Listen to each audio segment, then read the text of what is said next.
Alhamdulillah Rabbil Alamin. Wassalatu wassalamu ala ahabbi khalqihi ilaih Sayyidina wa maulana Muhammad. Allahumma ya ahad salli ala Ahmad. Allahumma ya ahad salli ala Muhammad. Asyhadu an la ilaha illallah wa asyhadu anna Muhammadan abduhu wa rasuluh. Allahumma syrah sudurana lil Islam walil iman walil ihsan bihaqqi Sayyidina Muhammad sallallahu alaihi wasallam. Amma ba'du, para kiai, para habaib, para masyayikh dan jamaah yang kegerahan. Halo? Capek ya? Saya lebih capek nih. Dari Jakarta pegel-pegel cuma kena pengen ke Pati pijet nggak mempan, udah kena ilmu debus. Bapak Ibu jamaah yang dimuliakan Allah, semoga setiap yang hadir di kolbunya ada nur cinta kepada Nabi Muhammad SAW. Dan semoga nur itu sekali Allah hidupkan selama-lamanya, tidak pernah padam. Amin. Semoga setiap ada majelis sholawat datang. Amin. Siapapun yang berceramah, siapapun yang bersolawat, yang penting ada sebutan Nabi Muhammad sallallahu alaihi wasallam. Nanti di hari kiamat Baginda Nabi Muhammad SAW mengatakan, orang yang paling aku cari, aku perhatikan siapa? Nih perhatiin yang berisik-berisik nih. Pengen diperhatiin Nabi gak? Serius? Aksarukum sholatan alaiya, yang paling banyak bersolawat kepadaku. Ini perhatiin, solawat kita sudah betul-betul untuk Nabi atau masih solawat untuk kepentingan duniawi? Boleh kita cek ya. Solawat untuk bayar utang, solawat untuk dapat jodoh, solawat pelaris rezeki, jodoh, utang, rezeki, ya itu dunia nggak? Ya betul. Solawat penyembuh sakit, dunia nggak? Boleh nggak? Boleh. Cuma nanti di akhirat waktu kita minta syafaat, apa kata beliau? Kan sudah aku kasih di dunia. Kan engkau mintanya syafaat rezeki, aku kasih di dunia. Engkau minta syafaat sembuh, aku kasih di dunia. Oleh karena itu Sayyidina Ubay bin Ka'ab itu nanya, ya Rasulullah, berapa porsi solawatku untukmu? Cukupkah? Sepertiga. Kata Nabi, kalau engkau tambah lebih baik. Setengah, kau tambah lebih baik. 2/3 engkau tambah lebih baik. Apa kata Ubay? Aj'al salati lak kullah. Wahai baginda, aku jadikan semua salawatku hanya untuk engkau, bukan lagi untuk pelaris rezeki, bukan lagi untuk percepatan jodoh, bukan lagi untuk kesembuhan. Kalau seandainya salawat nggak sembuh-sembuh, nanti nggak mau salawat lagi. Berarti cinta ke nabinya bersyarat, sedangkan Nabi mencintai kita tidak bersyarat. Ibu-ibu ini kan ahli cinta ya. Mau nggak dicintai pasangan bersyarat? Kalau masih cantik, masih dicintai, giliran udah ubanan, udah mulai keriput, atau udah mulai apa nih? Udah mulai nggak jelas lah ya, dibedakin berapa kali juga nggak beres gitu. Itu kan cintanya bersyarat. Nabi mencintai kita tanpa syarat. maka cintai beliau tanpa syarat. Allahumma salli ala Sayyidina Muhammad. Ada banyak orang datang ke saya menceritakan pengalamannya bersolawat. Sampai ada yang ngomong gini, Ustaz, saya ini kalau pengen mobil saya solawatin 2 bulan dapat. Ada lagi kiai muda cerita, Ustaz, saya ini kalau pengen bangunan pesantren baru saya solawatin 40 hari jadi. Kita bilang, oh khair, bagus. Tapi ada yang lebih bagus dari itu. Solawat itu apakah setara dengan mobil atau lebih besar dari mobil? Halo, masih konsentrasi kan nih? Solawat sama mobil gedean mana? Serius? Lebih suci mana? Lebih abadi yang mana? Pantas nggak solawat digunakan untuk minta mobil?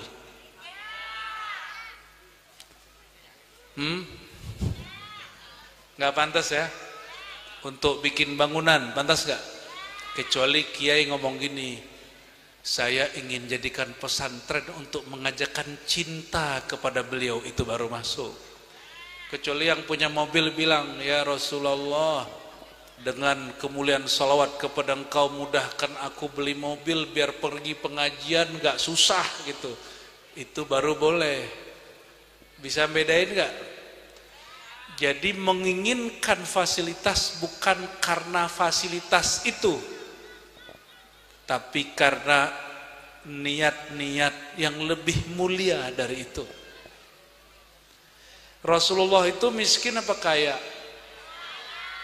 Miskin apa kaya? Beneran? Apa buktinya? Miskin apa kaya? Karena banyak kiai ngajarin mengisahkan Nabi itu miskin. Itu kiai pecat aja lah tuh ya.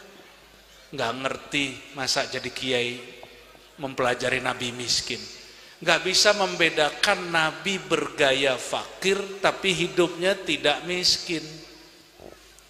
Nih perhatiin nih ibu-ibu ya, bini 13 ya, masing-masing istri dapat rumah, dapat kendaraan 2, dapat pembantu dan budak. Itu kaya apa miskin? Kaya apa miskin? Ini jangan ibu-ibu ini belum pernah punya asisten rumah tangga nih, udah ngerasa lebih kaya dari Rasulullah. Rasulullah itu semua istrinya diberi pembantu plus budak, dikasih hujurat, dikasih kendaraan 2, 1 onta, bahkan 3 onta, kuda, keledai. Mau nggak Bu punya suami begitu? Oh, pada diam takut tersinggung suaminya. Mau nggak doain suaminya begitu? Mau. Menikah dikasih kendaraan 3 mau? 1 ontel, 2 ontel, 3 ontel. Allahumma sholli ala Sayyidina Muhammad. Berarti orang pati ini nggak matre, Beb. Itu ngetes doang. Apa adanya. Beneran. Allahumma sholli ala Sayyidina Muhammad. Kata Imam As-Subki, orang yang bilang Nabi miskin itu mesti diberi hukuman. Mesti apa? Diberi hukuman. Kalau orang-orang ahli zikir, ahli kolbu, babnya lain lagi. Sekarang ini ada ajaran yang mengatakan Nabi kalau sudah mati, apa bahasanya? Nabi kalau sudah mati, ini bahasanya begitu. Maka Nabi tidak dapat membantu.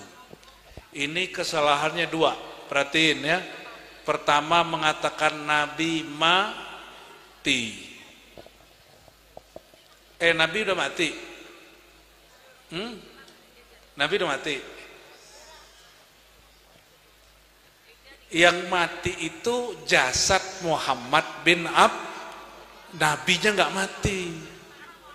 Beliau masih nabi nggak sampai hari ini? Sebelum lahir sebagai Muhammad bin Abdullah, beliau sudah apa kata beliau? Kuntu awwalan nabiyyina fil khalq. Hadis ini hadis hasan. Aku nabi pertama. Apa kata beliau? Aku nabi pertama, bukan Nabi Adam, nabi pertama. Ini ada guru agama di sini di sekolah selain para kiai. Mohon diluruskan kurikulum sekolah kita. Di kurikulum sekolah masih ditulis nabi pertama Nabi Adam. Itu bertentangan dengan kalam sang nabi. Sang nabi mengatakan kuntu awwalan nabiyyina fil khalq. Nabi pertama aku. Fil khalq, di kalangan makhluk. Oh itu kan secara ilmu ma'rifat. Enggak, ini hadis Nabi. Ini hadis apa? Hadis Nabi. Tolong dibuka.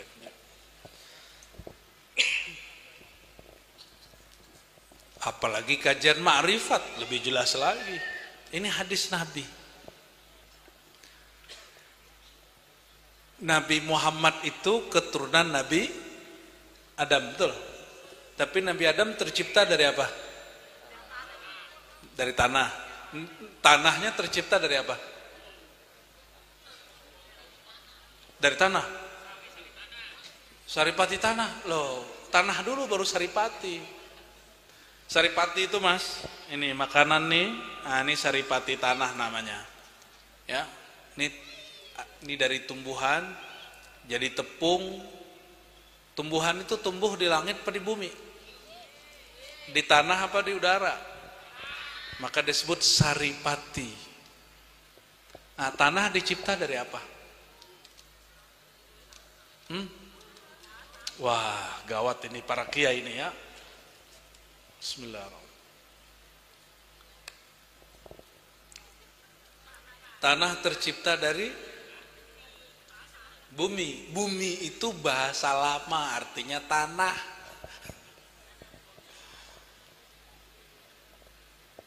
Dari apa, ayo? Dari tanah. Itu bolak-balik namanya, tong. Terus ngapain baca kitab maulid dari kemarin? Ini udah berapa tahun kita baca kitab maulid? Kita itu baca kitab maulid, di kitab maulid semua disebutkan, di muqaddimahnya, di tengahnya, di akhirnya disebutkan bahwa alam tercipta dari nur Sayyidina Muhammad sallallahu alaihi wasallam.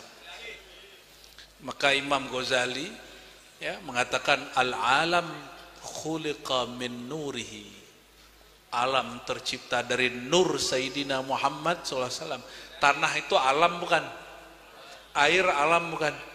Udara alam. Jadi kemana aja memandang itu sebenarnya pancaran dari nur baginda Nabi Muhammad SAW. Itulah yang dibaca di kitab maulid. Maka kalau ada kiai, ada habib membid'ahkan kajian nur Muhammad SAW sebagai asal muasal makhluk, itu dia membaca tapi tidak mengerti yang dibacanya. Kalau di Quran disebut kalhimar yahmilu asfara, surat Al-Jumu'ah, seperti keledai, dia memikul kitab, membaca kitab tapi dia tidak faham apa yang dia baca. Mau seperti keledai. Keledai itu kata Ibnu Athaillah kerjanya muterin tali air sumur dulu untuk mompa. Dia kira dia jalannya udah jauh, padahal dia cuma muter di situ-situ aja. Orang yang tidak mau memahami yang dibacanya, ma'rifatnya, ilmunya ilmu keledai. Ya, maka di Quran disebut ulaika kal an'am. Mereka itu pengetahuannya tentang Allah, tentang Rasulullah tidak lebih daripada binatang ternak. Halo, binatang ternak tahu? Kerja binatang ternak yang punya nih ngapain? Pagi ngapain dia? Makan, terus pipis. Nyampai bulan kawin, tidur, Nah gitu aja ya, betul? Benar gak? Ketika terjadi corona, dia takut gak? Enggak. Waktu krisis terjadi, dia ngerti gak? Enggak. Azan dia ngerti gak? Enggak. Paham maksudnya? Dia gak ngerti apa-apa. Gak ngerti apa-apa itu. Taunya makan, minum, kawin, tidur. Makan, minum, kawin, tidur. Coba ulangi. Makan, minum, kawin, tidur. Makan, minum, kawin, tidur. Itu namanya apa? Ada rohnya. Tapi rohnya tidak dikasih akal. Maka saat ada onta dan domba datang kepada baginda, itu dombanya, ontanya syahadat. Apa wahai baginda, perutku lapar, kerjaku banyak, tolong sampaikan ke tuanku. Ketemu penghulu alam semesta yang dilaporkan urusan perut. Harusnya kalau ketemu nabi alam semesta yang ditanyain apa? Gimana nasibku nanti di akhirat wahai Rasulullah? Biar selamat gimana caranya wahai Rasulullah gitu. Ini mohon maaf nih, Bapak Ibu ini sebagian besar sudah umroh ya. Yang belum semoga berangkat umroh, amin. Kalau nanti tawaf ketemu Ka'bah, doa yang dibaca apa? Permintaannya apa? Ya Allah kawin, ya Allah gitu ya. Ya Allah saya belum punya kerjaan, ya Allah gitu ya. Ya Allah saya lagi pengen punya rumah, punya mobil itu. Banyak yang begitu. Ya. Kemarin ya teman-teman kita politisi karena nyalon jadi wali kota, jadi bupati, jadi gubernur. Itu sengaja pergi umroh, pergi haji dan doa di multazam. Tapi karena orang lawan dia, doa juga di situ. Kan semua doa di multazam pasti mustajab. Tapi saingan dia doa juga. Dia doa nggak bawa teman. Saingannya doa bawa teman. Yang satu lagi doa nggak bawa siapa, tapi tawasulnya 1000 kali tembus. Kata Abu Ya Said Muhammad Alawi Al-Maliki, aku sudah coba doa depan multazam, wahia mustajab mujarrab, itu mustajab mujarrab. Tapi itu tempat suci bukan? Ka'bah itu tempat suci? Masjidil Haram tempat suci? Kalau kita di situ minta dunia, kita sedang mengotori tempat suci. Makanya di Quran disebutkan wa minan nas may yaqulu rabbana atina fid dunya hasanah wa ma lahu fil akhirati min khalaq. Ada orang datang ke tempat suci, dia minta hal yang tidak suci, maka dia tidak dapat bagian lagi di akhirat. Itu maksud kami tadi. Jadi kalau solawatnya suci enggak? Tapi kalau permohonan permintaan hajatnya tidak suci, itu yang disebut tadi. Di antara manusia ketika dia berdoa dengan bertawasul di tempat atau dengan amal suci untuk meminta hal-hal yang tidak suci, yang tidak abadi, nggak ada lagi bagiannya di akhirat. Ya. Famalahu fil akhirati min khalaq. Dia nggak punya bagian di akhirat. Maka kembali ke hadis pertama, ingin menjadi orang yang diperhatikan Nabi gak nanti di akhirat? Mau? Nanti di akhirat itu di padang mahsyar Bapak Ibu, awal semua orang bangkit, dia cari siapa yang bisa bantu aku. Cari orang dalam. Orang dalamnya Tuhan, ordal. Cari orang yang bisa nyelamatin. Kenapa? Karena ada kalam di atas langit ya, mengenai Allah sedang marah. Maka datanglah umat manusia kepada Sidna Adam. Ini di Sahih Bukhari dan Muslim. Apa kata mereka? Ini yang datang sebagian besar manusia. Kalau mereka punya ilmu tentang Nabi Muhammad, dia tidak datang ke Nabi Adam. Semoga kita termasuk yang diberi ilmu itu, amin. Semoga nanti nggak ikut-ikutan ke Nabi Adam, ikut ke Nabi Adam. Datang nih, banyak orang, ribuan, jutaan, miliaran orang datang ke Nabi Adam. Apa kata mereka? Ya abana, wahai ayahanda kami, isfa' lana, beri kami syafaat. Apa kata Nabi Adam? Loh, kalian ini salah alamat.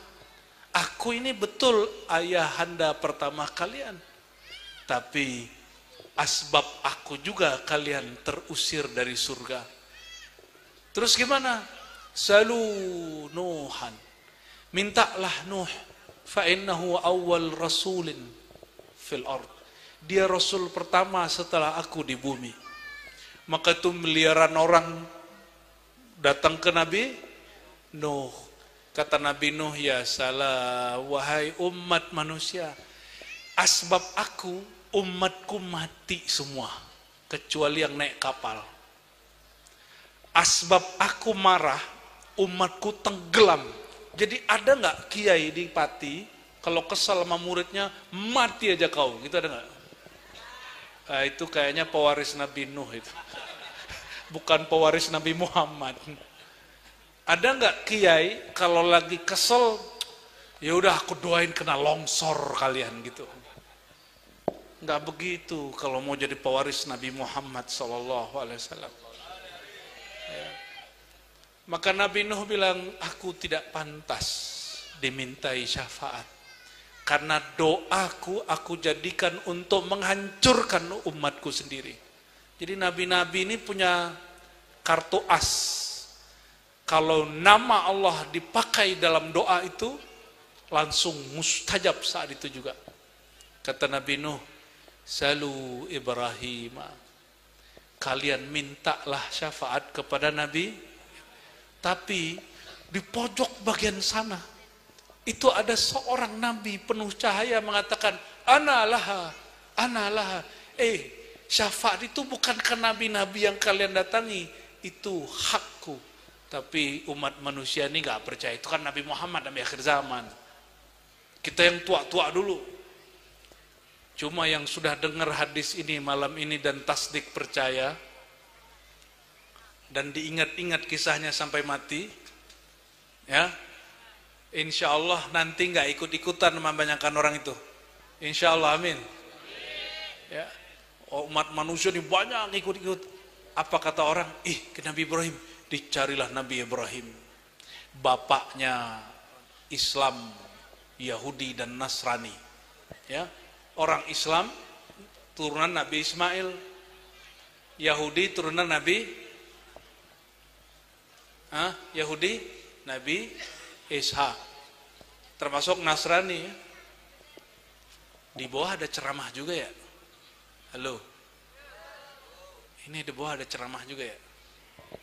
Gini kalau buat pengajian tepi jalan ya, mending dalam masjid bikin pengajian. Tapi kalau dalam masjid, ibu-ibu yang lagi kedatangan tamu ya nggak bisa ikut ya. Ya sudahlah, ngalah kita bib. Allahumma sholli ala sayyidina Muhammad. Datanglah orang ke Nabi Ibrahim. Apa kata Nabi Ibrahim? Ana al-kazzab, kira-kira gitu. Aku ini pernah bohong berkali-kali. Kira-kira begitu. Perhatiin, nih bapak-bapak nih, yang sok suci nih ya, yang tak pernah merasa bersalah nih, apalagi para kiai. Mohon maaf kiai, sibuk cari kesalahan kiai lain.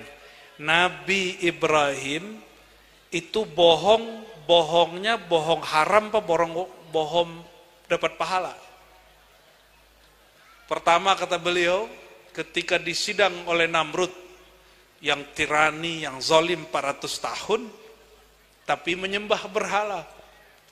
Maka semua berhalanya dihancurkan waktu Namrud sedang berburu, disisain berapa? 1 kabiruhum haza, disisain, ditaruh golok di tangannya. Kata Namrud, Ibrahim anak muda, kata orang-orang engkaulah satu-satunya pemuda yang tidak ikut berburu dan tertuduh menghancurkan Tuhan-Tuhan kami. Lucu nggak tuh pertanyaan? Menghancurkan Tuhan, Tuhan bisa hancur. Masjid boleh hancur, Allah hancur nggak? Gaza boleh hancur, Allah hancur nggak? Mereka kira ngancurin Gaza menghancurkan Allah. Enggak. Mereka kira menghancurkan tempat-tempat suci menghancurkan Allah. Tidak. Yang hancur cuma bangunannya, yang hancur cuma beberapa orang. Maka Nabi Ibrahim jawabnya apa? Oh enggak begitu Tuan Raja, kamu taja aja sama berhala paling besar, kan dia masih ada. Tuhan ente paling gede. Namrud ini orang cerdas tapi bego, tau nggak? Cerdas tapi bego. Apa kata Namrud? Saking cerdasnya dia. Ibrahim, itu kan berhala itu nggak bisa ngomong, nggak bisa gerak, nggak bisa ngapa-ngapain. Masa berhala paling besar itu yang menghancurkan? Nabi Ibrahim itu, senjata gua masuk ya. Ini maksudnya. Namrud sadar bahwa yang disembahnya berhalanya tidak bisa buat apa. Tapi kalau akal sudah kalah oleh kepercayaan, ini akibatnya. Orang pati ini harus kuat akalnya, jangan kalah oleh kepercayaan dan tradisi. Ini hati-hati, jangan sampai akal-akal kita kalah oleh kepercayaan dan tradisi. Kalau ada kepercayaan tradisi bertentangan dengan asas akal, kaji dulu. Karena la dina liman la aqla lahu. Tidak ada agama bagi orang yang tidak berakal kalau cuma ikutin tradisi dan kepercayaan. Apa kata Ibrahim? Hei Namrud, itu engkau tahu bahwa berhala itu tidak bermanfaat, tidak bermudarat, tidak bisa bergerak, tidak bisa menghidup mematikan. Terus kenapa disembah? Namrud hilang lagi akalnya, dia ikut kepercayaan dan tradisi. Apa kata orang kalau Namrud ngikutin anak muda? Nih kiai ini bisa jadi malu, ntar ketemu nih ada gus-gus muda, alim, cerdas, gengsi. Apa kata jamaah? Aneh, kiai tua ikut gus masih muda. Jangan sampai kejadian begitu. Itu Namrud baru itu. Namrud berjubah kiai. Tapi keberadaan beliau ini tanda beliau nggak gengsi mendengarkan kalam Al-Fakir, meskipun Al-Fakir jauh lebih muda dari beliau ini. Bener ya? Tuanmu. Tuan mana? Hah? Tuan Ono apa ini? Gantengan mana? Ono sama ini? Jangan saya, pasti gantengan saya. Allahumma sholli ala Muhammad. Ilmu itu bikin orang tua. Betul nggak? Ada sahabat Nabi, Ibn Kutham. Itu ditanya, "Anta akbar minan Nabi?" Sallallahu alaihi wasallam. Kamu lebih besar dari Nabi? Apa jawaban beliau? Oh, kalau lahir duluan aku, tapi kalau besar tuaan Nabi Muhammad sallallahu alaihi wasallam. Itu adabnya. Jadi kalau ini para hadirin hadirat ini nanti punya guru yang muda, ditanya orang, tuan kamu apa gurumu? Jawabnya gimana? Kalau lahir duluan saya, kalau tuaan beliau. Gitu. Maka gelar orang alim itu dalam bahasa Arab syaikh. Apa arti syaikh? Wong tuo. Ya betul, bahasa Jawanya gitu Pak Kiai. Mohon maaf Pak Kiai ya, tadi jadi bahan candaan ya. Jangan sampai dikutuk aneh seperti Nabi Nuh mengutuk umatnya. Allahumma sholli ala Sayyidina Muhammad. Maka Nabi Ibrahim ketika mengatakan yang menghancurkan berhala itu adalah berhala paling besar, itu beliau sedang berbohong? Iya. Tapi maksudnya benar nggak? Ya. Ada kebohongan yang kedua.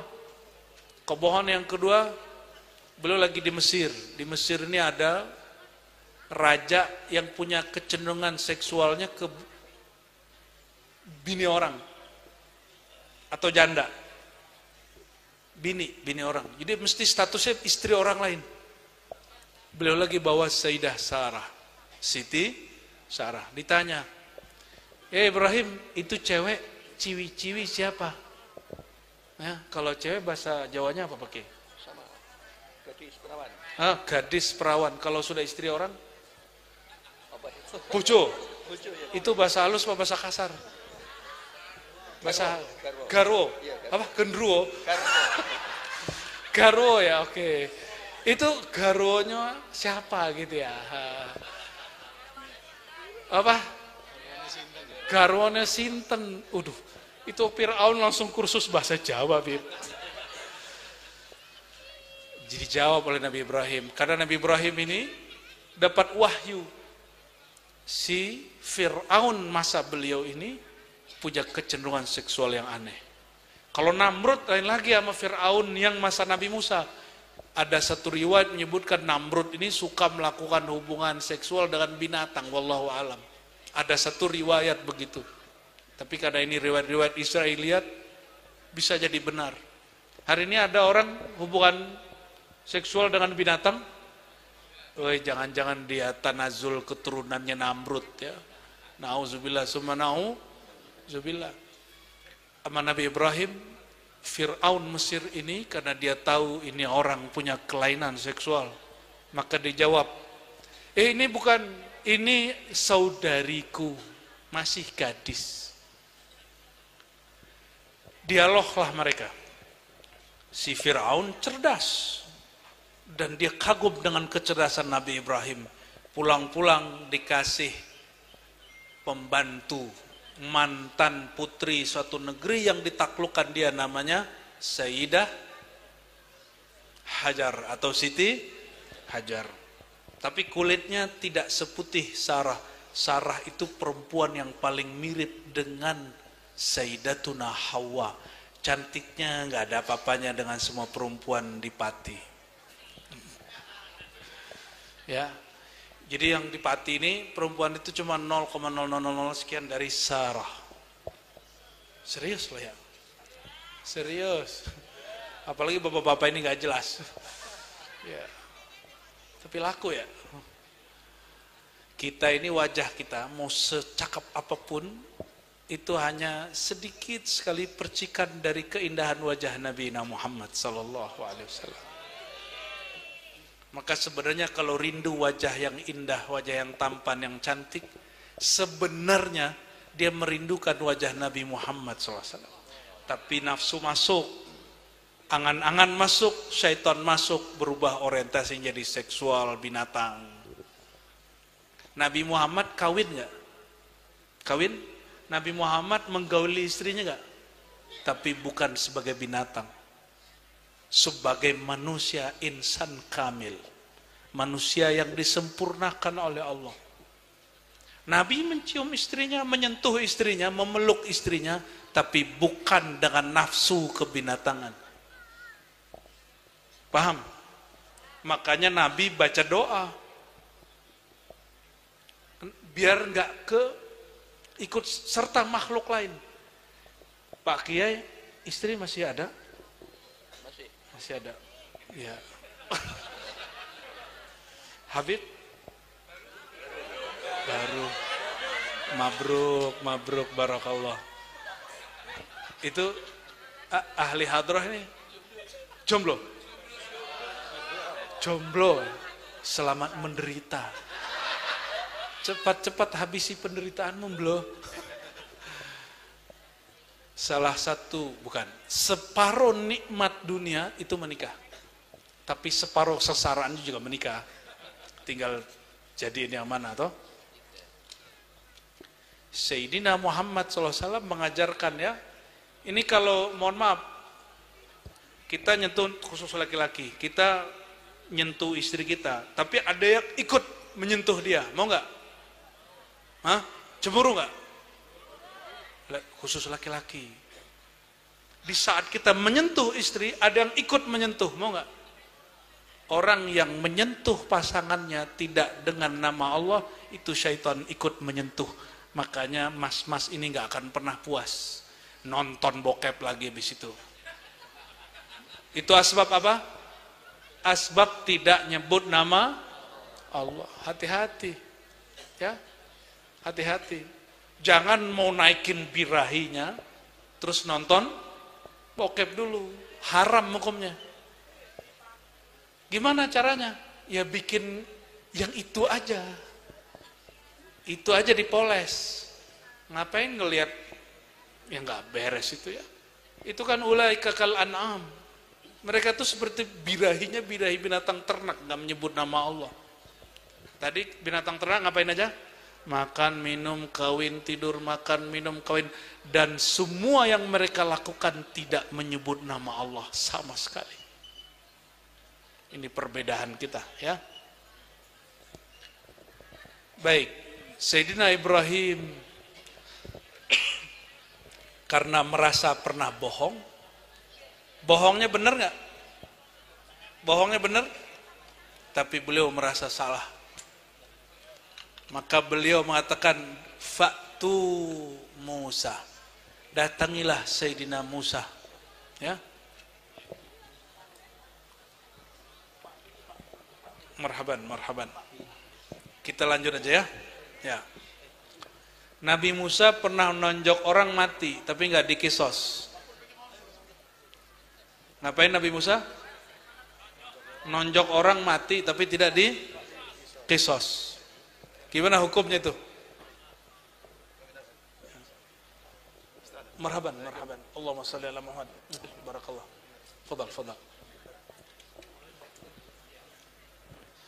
Maka Sayyidina Musa merasa tidak berhak juga memberi syafaat, ya. Ya, silakan Gus. Silakan Kay, ya.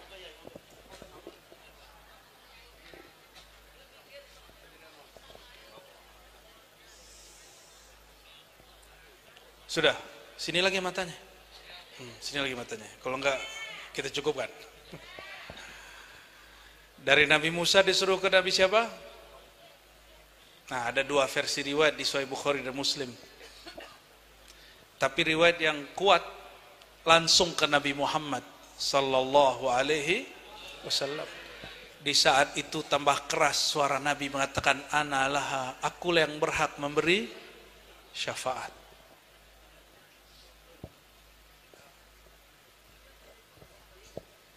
Ingin dapat syafaat Nabi enggak? Biar gampang, nggak usah berat-berat ngamalinnya, nggak usah masuk torikot juga, ya, nggak usah ikut mazhab mana juga. Mau? Serius? Sudah hafal doa azan? Doa azan hafal nggak? Doa setelah azan hafal? Coba baca sama-sama. Allahumma Rabb hadhihi ad-da'wati at-tammah wa salatil qa'imah ati Muhammadanil wasilata wal fadilah wa syaraf dari ulama, ya. Ya, wa ba'athu maqaman mahmudan alladhi wa'adtah innaka la tukhliful mi'ad, juga dari ulama, bukan dari Nabi. Oke. Ini kalam baginda, hadisnya sahih Muslim. Ini bukan kalam ulama, tapi langsung kalam Sayyidina Muhammad SAW. Siapa yang baca ini dengan penghayatan, ya, halat lahu syafa'ah, maka dia wajib dapat syafaatku. Di mana titiknya? Titik pentingnya ada dua. Pertama, doa, ya Allah pemilik seruan yang agung, berikan rahmat kepada Sayyidina Muhammad. Terus yang paling penting yang keduanya, ada kalimat al-wasilah.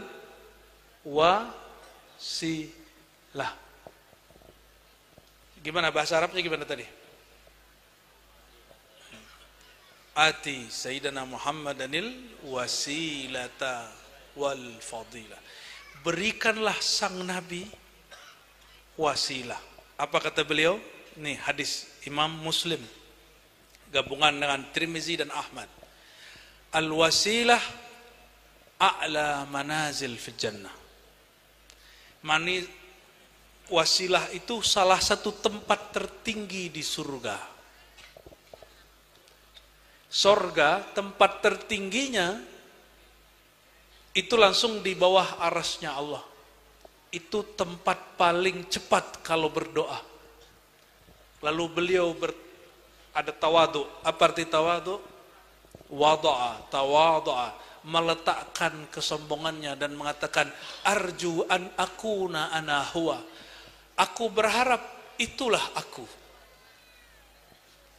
Padahal sudah pasti Nabi Muhammad sallallahu alaihi wasallam. Lalu apa kata beliau? Siapa yang berdoa, bersolawat setelah azan dan kalimatnya sampai kepada berikan Sayyidina Muhammad al-wasilah halat lahu syafaati, dia pasti dapat pertolonganku. Mudah toh? Mudah? Nggak perlu masuk thariqat kan? Ya, betul ya? Kejebak deh. Nggak perlu bermazhab, kejebak ente. Itu hadis dapatnya dari siapa? Langsung dari Nabi. Ada yang dengar Nabi hari ini? Nabi jasadnya, bukan kenabiannya, tahun 11 Hijriah wafat. Betul? Jasadnya. Sekarang sudah 1446. Kalau ada orang bilang langsung aja ke Nabi Muhammad, gak usah ikut imam. Itu orang kena prank. Kenapa? Ketika kita tanya, terus kita kalau langsung ke Nabi pakai kitab siapa? Kata dia pakai kitab Imam Al-Bukhari. Sahih Pernah dengar Sahih Al-Bukhari nggak Bu? Bapak? Pernah? Imam Betul, pernah dengar? Imam Bukhari itu nulis kitab hadis yang bener-bener aja. Judulnya Al-Jami' As-Sahih. Orang yang nggak mengerti dikira hanya Imam Bukhari dan Muslim yang nulis Sahih. Imam Syafi'i tidak, Imam Malik tidak, Imam Ahmad bin Hambali tidak, Abu Hanifah Hanafi tidak. Jadi kalau mau ikut Nabi nggak usah ikut Imam Abu Hanifah Hanafi, Maliki ataupun Syafi'i Hanbali. Langsung saja ke Nabi, baca kitabnya Bukhari dan Pak Khori ya. Nggak connect ini ya. Bukhari itu duluan mana sama Imam Syafi'i? Duluan Imam Bukhari? Pantesan kita wajib ke negeri Pati. Sekedar ngasih tahu malam ini. Duluan mana? Bukhari apa Syafi'i? Bukhari ya. Oke. Kapan lahir Imam Bukhari?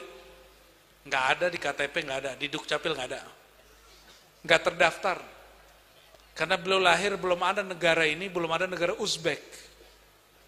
Dia lahir di negeri namanya ada satu kota namanya Bukhara, maka disebut orang Bukhara, bahasa Arabnya Al-Bukhari. Orang Pati bahasa Arabnya apa, Bib? Al-Patawi, orang pete gitu ya. Salah kita.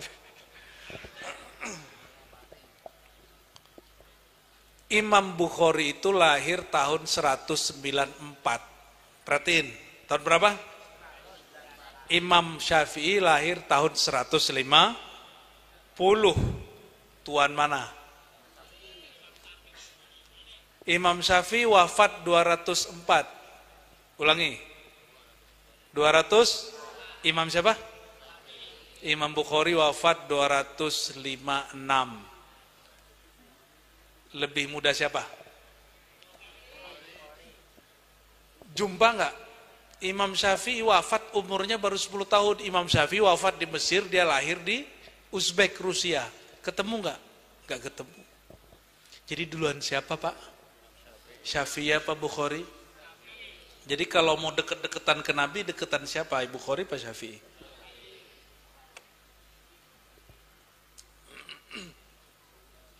Nah, ini yang menjebak orang baru tobat. Ya. Ini banyak yang baru tobat di Jakarta, Bib. Itu langsung sarung jadi bid'ah, Bib. Yang soheh celana di ini yang gantung-gantung dikit itu. Ya, padahal itu celana dipakai celana dalam orang Arab. Yang putih-putih itu loh. Saya kalau berangkat sini kan tadi pakai begitu. Itu celana bukan celana luar. Orang Arab kalau pakai gamis, dalamnya pakai celana kayak celana pangsi begitu kalau di Betawi. Itu nggak elok dipakai di saf pertama. Ini udah begitu ya, di saf pertama belakang imam jadi. Saking ingin mengamalkan sunnah. Eman itu. Saking semangatnya. Allahumma sholli ala sayyidina Muhammad. Coba cek, Bapak Ibu, coba cek. Nabi itu pernah pakai celana panjang nggak? Nah, Nabi pakai gamis apa pakai sarung? Ketipu dia. Ini ketipu Wahabi dia ini.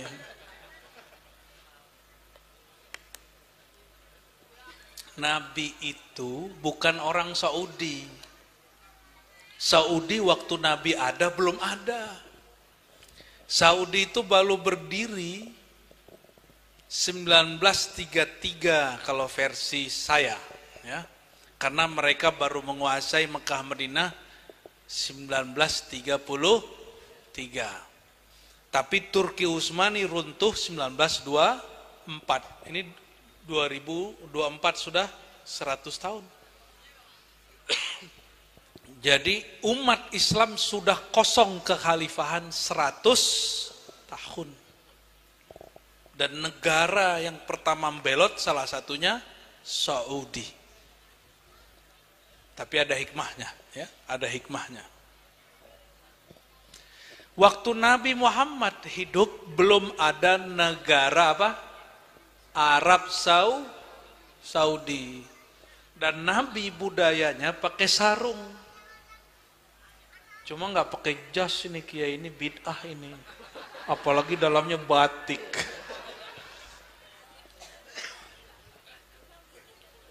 Apalagi pakai sarung. Ini orang lupa. Monggo dilihat para kiai. Nabi itu kalau pakai baju sukanya yang ada motif, ada gambar atau ada apa tuh kalau dijahit itu ditenun apa? Ya. Dulu belum ada cetakan loh. Jadi dibordir atau dilukis. Jadi Nabi sangat suka pakai baju nggak polos-polos kayak si jomblo ini. Jomblo ini, Nabi itu bajunya selalu ada. Bajuku juga. Tapi ada bunga-bunganya dikit. Makanya kita pakai rida. Ini apa bahasa kitanya? Serban. Ya, rida bahasa Arabnya. Untuk menutupi si putih ini. Ternyata kalau hati terlalu putih nggak baik juga. Mesti ada merah-merah dikit. Allahumma sholli ala sayyidina Muhammad. Nabi Muhammad SAW panggil orang yang datang ke Nabi Adam, yang datang ke Nabi Nuh, yang datang ke Nabi Ibrahim, yang datang ke Nabi Musa. Apa kata beliau? Ana laha. Yang punya hak untuk kasih kalian syafaat hanya aku. Tapi di sekitar beliau sudah ada yang menunggu dari awal. Dari awal beliau bangun, karena beliau mengatakan, Ana awluman tansyak anhul ard. Aku yang pertama bangkit di bumi. Baru para nabi, para sahabat, para aulia. Karena kita nggak pernah jumpa nabi, yang pertama dicari nanti gurunya. Maka wajib punya guru. Gurunya ngajak, ayo kita cari guruku yang lebih tua. Nanti gurunya ngajak ketemu guru, terus sambung kepada kayak berantai-berantai. Sampai kepada Imam Syafi'i.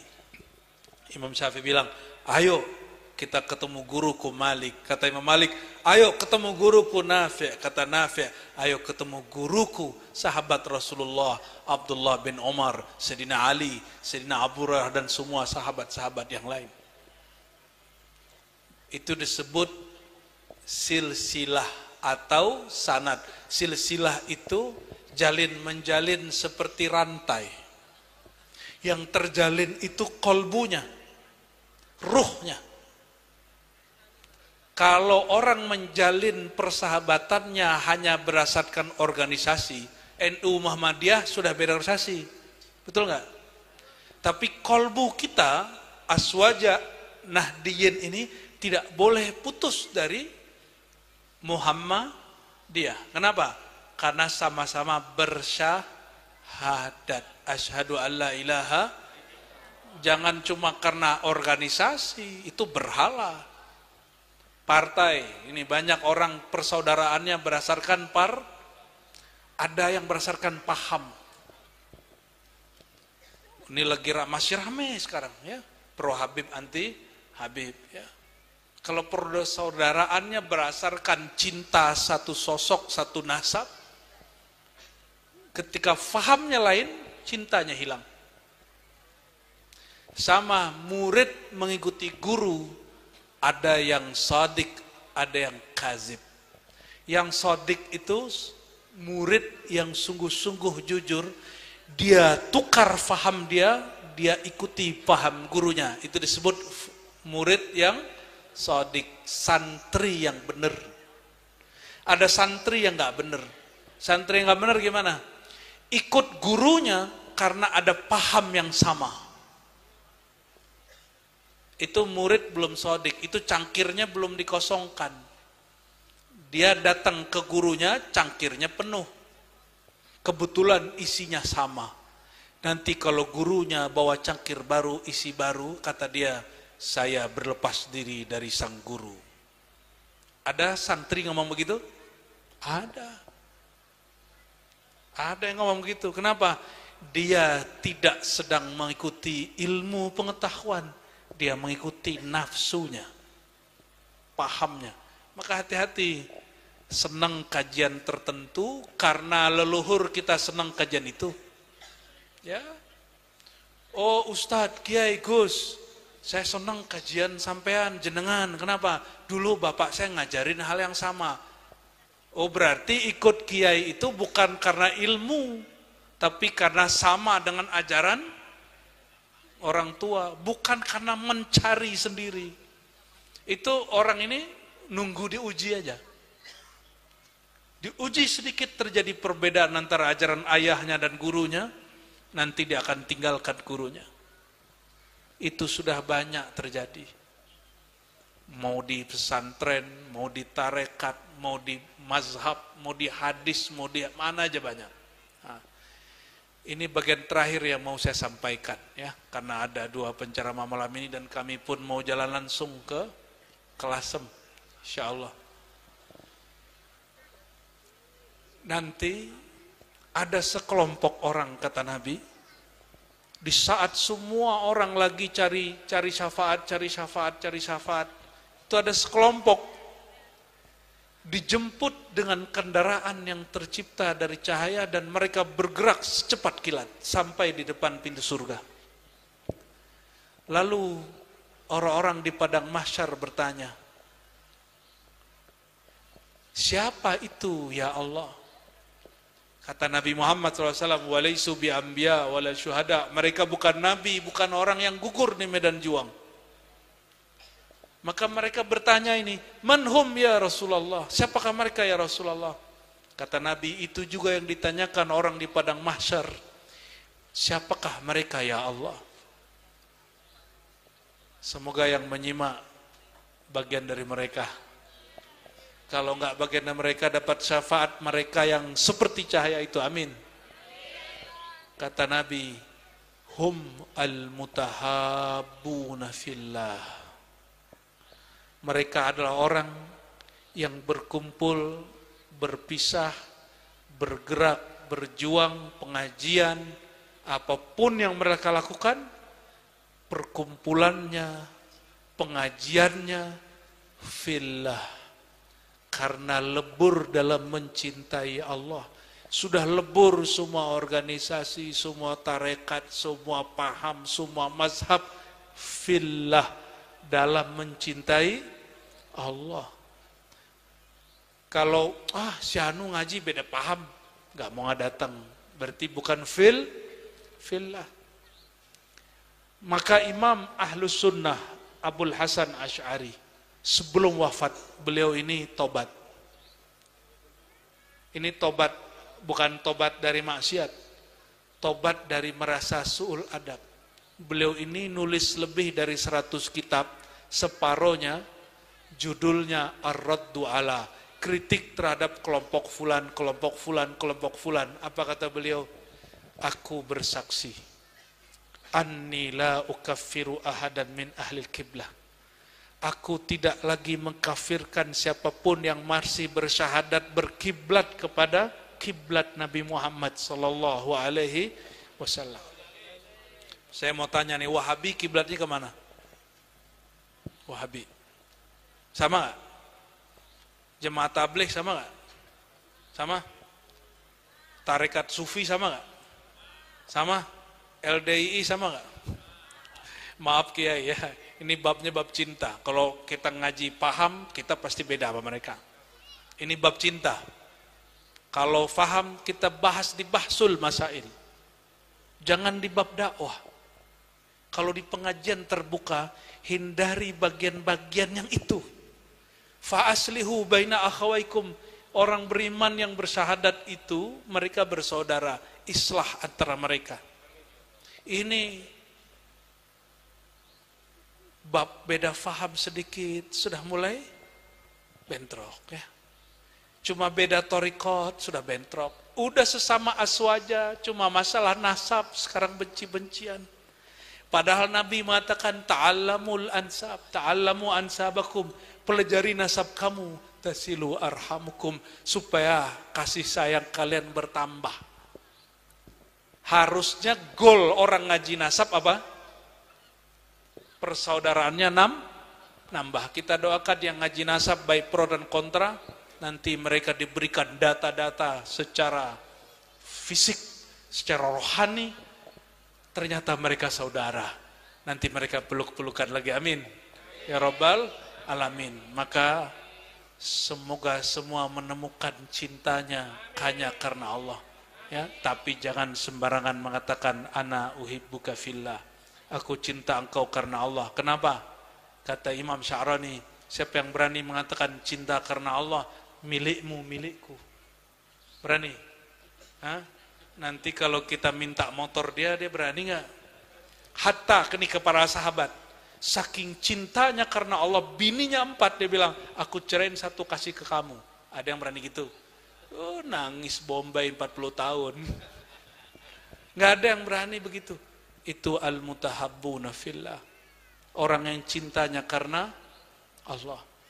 Maka doa al-fakir malam ini tidak lebih, Allahumma rzuqna hubbaka wa hubba man yuhibbuk waj'al lana al-amal alladhi yuballighuna ila hubbik. Ya Allah, dengan penuh rahman rahimmu, dengan kasih sayangmu kepada Sayyidina Muhammad SAW, maka kami memohon, ya Allah, berikan juga kami rasa cinta itu kepada Engkau dan kepada kekasih Engkau Sayyidina Muhammad SAW. Penuhi kolbu kami hanya dengan cinta kepada Engkau.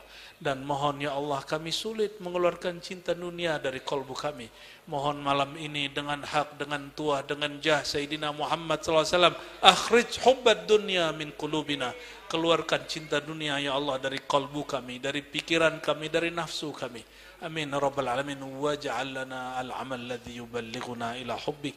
Dan mohon ya Allah, mudahkan kami untuk mengamalkan satu amalan meskipun sedikit, tapi mudahkan kami istiqamah sampai kami mati, sampai kami wafat berjumpa Engkau, husnul khatimah, mendapatkan rasa cinta kepada Engkau. Warzuqna asyauq ila liqa'ik, berikan kami Allah rasa rindu jumpa kepada Engkau, bukan takut jumpa dengan Engkau. Amin ya Rabbal Alamin. Wa sallallahu ala sayyidina Muhammad walhamdulillahi rabbil alamin.